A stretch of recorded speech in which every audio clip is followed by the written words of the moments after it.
যে কারণে আমি পাকিস্তানকে ভালোবাসি এবং আমৃত্যু ভালোবেসে যাব। এর জন্য যদি আমাকে 90 রাজাকারও হতে হয়, আমি তা গর্বের সাথে মেনে নিব।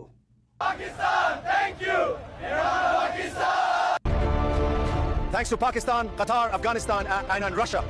With your support, আপনারা দেখতে পাচ্ছেন ইরানের এই দুঃসময়ে একজন মুসলিম হিসেবে আরেকটা মুসলিম রাষ্ট্রের প্রতি যে দায়িত্ব এবং কর্তব্য থাকা উচিত ইমানি দায়িত্ব থেকে, ঠিক সেটাই পাকিস্তান ইরানের এই দুঃসময়ে করে গেছে। তো আমি চ্যালেঞ্জ করে বলতে পারি, আবারও বলতেছি, আমি চ্যালেঞ্জ করে বলতে পারি, আজকে যদি বাংলাদেশের বুকে যদি এরকম কোনো আপনার অশুভ কোনো কালো ছায়া আসে বা কোনো বিপদ আসে, বহির্বিশ্ব থেকে কোনো প্রবলেম আসে, সবার আগে পাকিস্তান ঝাঁপিয়ে পড়বে এবং সবার আগে পাকিস্তান নিঃস্বার্থভাবে সহযোগিতা করবে। কেননা এখনো পর্যন্ত পাকিস্তান আমাদেরকে তাদের কলিজার ভাই বোন মনে করে, ঠিক আছে, আত্মার ভাই মনে করে। তারা আমাদের মধ্যে কোনো পার্থক্য দেখে না। এমনকি এই দেশটাকে তারা নিজের দেশই মনে করে এখনো পর্যন্ত। আর মনে করাটাই স্বাভাবিক। কোনো একটা সময় তাদের একটা অঙ্গরাজ্য ছিল এটা। তার মানে তাদের অন্তর থেকে এই ভূমিটার প্রতি তাদের মায়া আছে, ভালোবাসা আছে। এখন আমার কথা হচ্ছে, আমেরিকা জাপানের উপর এত বড় যে বোমা বিস্ফোরণ করেছিল, তারপরে কিন্তু জাপান এবং আমেরিকা কোনো একটা সময় তারা ঠিকই বন্ধুত্বে এখন পরিণত হয়েছে। অথচ এই পাকিস্তান অফিসিয়ালিভাবে চারবার তারা এই ব্যাপার লজ্জিত প্রকাশ করছে এবং ক্ষমা চেয়েছে 1971 ঘটনাকে কেন্দ্র করে। কিন্তু বাঙালিদের মন গলতেছে না। সেই প্রতিহিংসা পরায়ণতা, সেই তাদের প্রতি ক্ষোভ, ঘৃণা প্রকাশ কেন আমি বুঝতেছি না। 1971 সাল থেকে শুরু করে 2025 সাল পর্যন্ত সুদীর্ঘ 54 বছর পরে এসেও তাদের প্রতি, বিশেষ করে নিউ জেনারেশনদের প্রতি পাকিস্তানের আমাদের কিসের এত ক্ষোভ থাকবে? এবং যারা নতুন শাসক বলবো তাদের প্রতি আমার কিসের এত ঘৃণা প্রকাশ থাকবে? তারা তো উক্ত পাপের সাথে সম্পৃক্ত না। যারা উক্ত পাপের সাথে 1971 সালে আমার মা বোনদেরকে দর্শন করেছিল বা আমাদের ভাইদেরকে গণহারে হত্যা করেছিল, সেই সকল পাপীরা তখন কেউ বেঁচে নাই। তাহলে তাদের পাপের বাড়ি কেন তাদেরকে দেওয়া হবে? বিষয়গুলো এমন হবে, দাদা পাপ করছে, নাতির উপর গিয়ে নাতিকে জেল খাটতে হচ্ছে। বিষয়টা এরকম ঠিক না। এটা সম্পূর্ণ আনজাস্টিস হচ্ছে, সম্পূর্ণ আমি মনে করি। যার জন্য এটা আমাদের দেশের এক শ্রেণীর স্বার্থলোভী কিছু রাজনৈতিক নেতৃবৃন্দ আছে, দল আছে, যারা দীর্ঘদিন ধরে আমাদের মধ্যে একটা বিভেদ সৃষ্টি করে রেখেছে শুধুমাত্র তাদের ব্যক্তিগত স্বার্থের জন্য। প্রকৃতপক্ষে তাদের ব্যক্তিগত স্বার্থের জন্য আবার বলতেছি, এখানে বাংলাদেশের কোনো কল্যাণ হচ্ছে না। এই দ্বন্দ্বতে পাকিস্তান এবং পূর্ব পাকিস্তান, পশ্চিম পাকিস্তান দ্বন্দ্বের মধ্যে বাংলাদেশের কোনো ফায়দা হচ্ছে না। আচ্ছা, এখন আসেন মূল প্রসঙ্গে আসতেছি। সেটা হচ্ছে, ধরুন আমি কোনো একটা ব্যক্তিকে বললাম যে ভাই আপনার দেহের এই অংশটা আমার খুব ভালো লাগছে, এই হাতটা যদি আমাকে একটু কেটে দিতেন আমি খুব খুশি হতাম। তখন আপনি কি হাতটা দিতেন? তাকে কেটে দিবেন? কখনই দিবেন না। একটা বদ্ধ পাগলকে যদি বলেন যে এই পাগল তার হাতটা আমার পছন্দ হচ্ছে কাইটা দে, সেই পাগলও তো আপনি হাতটা দিবে না যতক্ষণ পর্যন্ত শক্তি আছে এটাকে ধরে রাখবে নিরাপত্তার জন্য। আচ্ছা, তো পাকিস্তান ঠিক সেটাই করেছিল 1971 সালে। সে চায় নাই তার এই বৃহত্তর রাষ্ট্রটা, বৃহত্তর ক্ষমতাধর শক্তিশালী যে রাষ্ট্রটা, এটা ভেঙে দুই টুকরো হোক, দুই ভাইয়ের মধ্যে ডিভাইডেড সৃষ্টি হোক, ক্ষুদ্র ক্ষুদ্র রাষ্ট্রে পরিণত হোক। এটা কার মাস্টার প্ল্যান ছিল? ভারতের মাস্টার প্ল্যান ছিল। কেন ছিল? তারা সবসময় ভয় পাইতো, কারণ তার মধ্যবর্তী অবস্থানে পশ্চিম পাকিস্তান এবং পূর্ব পাকিস্তানের মাঝখানে দুই পক্ষ দিয়ে যদি কখনো ভারতের সাথে আক্রমণ হয়, যুদ্ধ হয়, তো সেই ক্ষেত্রে ভারত পরাজিত হবে। তারা দুর্বল থাকতো, সবসময় ভয় থাকতো। এই ভয়টাকে দূর করার জন্য, নিজেদের শক্তিটাকে, আধিপত্য শক্তিটাকে প্রবল আকারে করার জন্যই এই পাকিস্তানকে কেটে দুই টুকরো করেছে, অর্থাৎ দুই ভাগে, মানে দুই ভাইয়ের মধ্যে বিভক্ত সৃষ্টি করে দিয়েছে।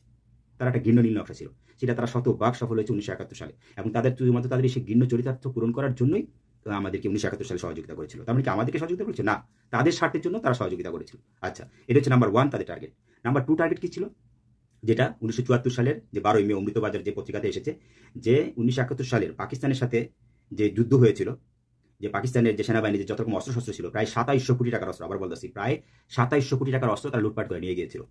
বাঙালি কিছুই বলেনি, ভারতকে সব দিয়ে দিয়েছিল। এটা তাদের দ্বিতীয় টার্গেট ছিল। মানে অস্ত্রের দিকটা তারা অস্ত্র ভান্ডার হয়ে গেল, তাদের পাকিস্তানের যত রকম অস্ত্র আছে তারা সেটা মজুত করে ফেললো। সেই দিকটা তারা শক্তিশালী হয়ে গেল, পাকিস্তান দুর্বল হয়ে গেল। এটা তাদের দ্বিতীয় টার্গেট। তৃতীয় টার্গেট কি ছিল? তারা জানে যে এই বাংলাদেশটা ক্ষুদ্র একটা রাষ্ট্র, ঠিক আছে, তাদেরকে সহযোগিতা করবে। ওই যে ছোট বিড়াকে যেভাবে পাশ পেলে বসে বড় করে না, লোক টোপ দেখায়, কাটা টাটা দেয়, মাছ টাছ দিয়ে খাওয়ায়, ঠিক বাঙালিকে একটু একটু করে খাওয়ায় জাস্ট এটাকে জাস্ট লালন পালন করতেছে। কোনো একটা সময় তাদেরই অঙ্গরাজ্য করে এটাকে গিলে ফেলবে। এটা তাদের মূল টার্গেট ছিল। এটা 3 নম্বর টার্গেট, এবং সেটাও প্রায় সফল হতে যাচ্ছিল। শেখ হাসিনা যদি আর বেশি না, আর 2-3 বছর থাকতো, 1-2 বছর থাকতো, আমার মনে হয় পুরো বাংলাদেশে চলে যেত। তার তো একটা নমুনা দেখছেনি, অলরেডি ট্রেন ঢুকাই দিছে। একটা দেশের, এক দেশের ট্রেন আরেক দেশের মধ্য দিয়ে ও অবাধে চলাফেরা করবে, কোনো রকম ইয়া থাকবে না, বিধিনিষেধ থাকবে না। তো অলরেডি প্রোগ্রাম শুরু করে দিয়েছিল। তারপর আবার জানেন চট্টগ্রাম দাবি করতেছে, কখনো সিলেট দাবি করতেছে, আপনি জানতেছেন। মানে কি এটা কি একটা সূত্রপাত? মানে এই দেশটাকে তাদের অঙ্গরাজ্য করে গিলে ফেলবে, এবং সেটা শেখ হাসিনা দিয়ে দিত। আমাদের ভাগ্য ভালো যে আপনার এই যে বৈষম্য বিরোধী ছাত্র আন্দোলন যেটা হলো, একটা সর্বস্তর জনতা যেখানে হাসিনাকে বিতাড়িত করলো, তার জন্য আমরা মোটামুটি সুরক্ষিত হলাম আর কি, যে না, দেশটা সেভ হলো আর কি ভারত থেকে। কিন্তু এটা আমি মনে করছিলাম 5ই আগস্টের পরে মনে করছিলাম আমরা স্বাধীন হয়ে গেছি প্রকৃতপক্ষে, কিন্তু না, এখনো দেখতেছি যে বাংলাদেশের অধিকাংশ দলগুলোতে রয়্যাল এজেন্টগুলো রয়েছে, ভারতের রয়্যাল এজেন্ট এখনো পর্যন্ত বিদ্যমান রয়েছে। এবং আমার দৃষ্টিতে একটা জিনিস আমার মাথায় কখনো ঢুকে না, এখনো পর্যন্ত একটা মুসলিম প্রধান দেশ বাংলাদেশ কেন এই হিন্দুত্ববাদী নরেন্দ্র মোদী ভারতের দাসত্ব থেকে তারা মুক্ত হতে পারতেছে না? তারা কেন নিজে থেকে স্বইচ্ছা কেন তাদের দাসত্ব করতে চাইতেছে, তাদের গোলামি করতে চাইতেছে? এটা লজ্জার বিষয় একটা মুসলিম হিসাবে। যেই ভারতের নরেন্দ্র মোদী আমেরিকার সাথে একযোগ হয়ে, ইসরায়েলের সাথে একযোগ হয়ে ফিলিস্তিন আমার পরিযায়ী মুসলিম ভাই বোনদেরকে হত্যা করার জন্য, তাদেরকে ধ্বংস করার জন্য প্রতিনিয়ত উঠে পড়ে লাগছে। যেই ভারতের নরেন্দ্র মোদীর কাছে আমার কোনো মুসলিম ভাই বোন নিরাপদ না, আমার কোনো বোনেরা নিরাপদ না, আমার কোনো ভাইরা নিরাপদ না, এমনকি মসজিদগুলো নিরাপদ না, সেই নরেন্দ্র মোদীর দাসত্ব করার জন্য আমরা মুসলিম, তা আমার কি আবার বলতেছি, আমরা মুসলিম জাতি, এই মুসলিম জাতি হয়ে সেই ভারতের নরেন্দ্র মোদীর পা চাটতে চাইতেছি, ওর দাসত্ব করতে চাইছি, ওর গোলামি করতে চাইতেছি। কেন ভাই? ওর গোলামি কেন করতে হবে? যদি ওরই গোলামি করতে হয় তাহলে তো সে আমার 1971 সালের আগেই ভালো ছিলাম, আমি পশ্চিম পাকিস্তানে গোলামি করতাম, সেটি তো ভালো ছিল আমার, তাও তো গর্ব করতে পারতাম এটা মুসলিমের গোলামি করতেছি। হ্যাঁ, সেই সময় আপনারা বলতে পারেন যে আমাদের চাকরি ক্ষেত্রে প্রবলেম করতো, এটা সেটা বিভিন্ন রকম পশ্চিম পাকিস্তানিরা পূর্ব পাকিস্তানে ডোমিনেট করতো, ঠিক আছে, তাও মেনে নিতাম, ওটা গোলামি করতাম, ওটা মুসলিমের গোলামি করতাম, শান্তি পেতাম। আজকে 54 বছর পরে এসেও কেন আমার এই হিন্দুত্ববাদী নরেন্দ্র মোদী ভারতের কেন আমি গোলামি করতে হবে?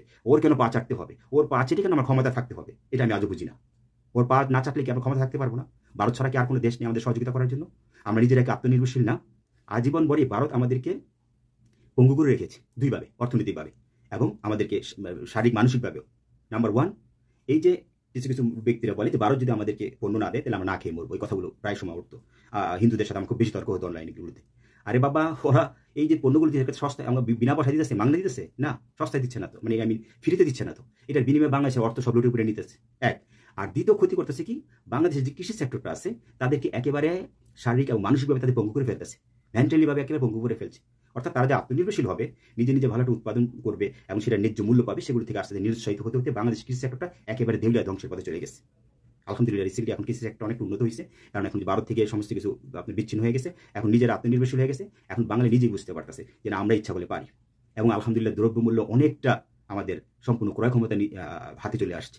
তার মানে কি আমরা পারি, কিন্তু আমরা এতদিন এক শ্রেণীর স্বার্থলোভী কিছু লোক ছিল, শুধুমাত্র তাদের রাজনৈতিক ফায়দার জন্য, তাদের ব্যক্তিগত স্বার্থসিদ্ধির জন্য আমাদেরকে ভারতের গোলামি করে রেখেছে, আর আমাদের ব্রেন ওয়াশ করে রেখেছিল যে ভারত ছাড়া আমরা সম্পূর্ণ পঙ্গু এবং অচল। অর্থাৎ ভারতের সহযোগিতা লাগবেই। কেন ভাই? ভারতের কি সহযোগিতা লাগবে?